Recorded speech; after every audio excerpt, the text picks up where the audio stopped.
In the Homer Central School District, we use the term Blue Pride often. It is used when we exemplify partnerships, respect, integrity, diversity, and excellence.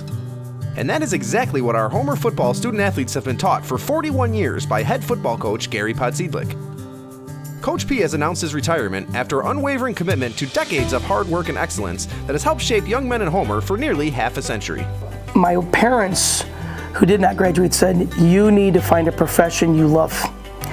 And after tutoring some friends, some school friends, and getting such a rush out of helping them understand, especially their math and science, I decided I wanted to be either a physics or a math teacher. And my parents were like, "Great, you'll be able to pay your bills, but you'll have a career you'll love for life, you'll be passionate about it." And they were so supportive of me, and I've never forgotten that.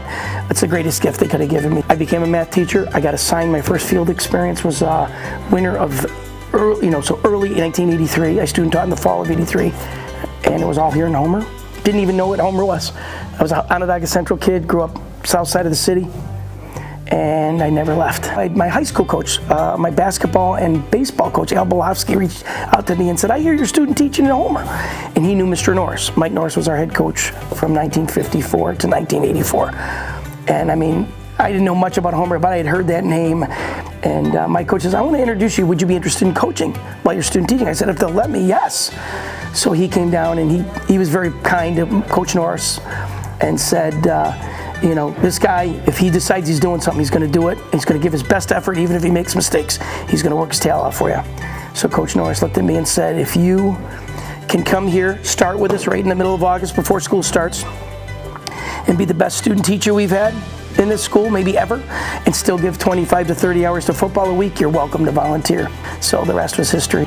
My beautiful wife, Terry, who 1978, the first date I took her on, after months of trying to convince her to date me, I said, would you be willing to go? She finally said yes in the fall.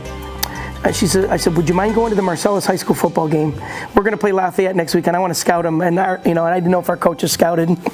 So she said yes, and I said the rest is history there too. Coach P's inspiration to generations of players has instilled values of tradition, pride, and sportsmanship both on and off the field. I'm at that stage where we would tease me. They go, "Gary, there's a couple grandkids in the pipeline in the elementary school that if you stayed." But I've coached, every year now I'm coaching kids who either their dad or their uncle played for us, and that has really helped. Our staff benefits from that, because a kid might have let's say he has a bad day and he goes home and grumbles a little, and his father will say, "Listen, those guys might love you more than we do.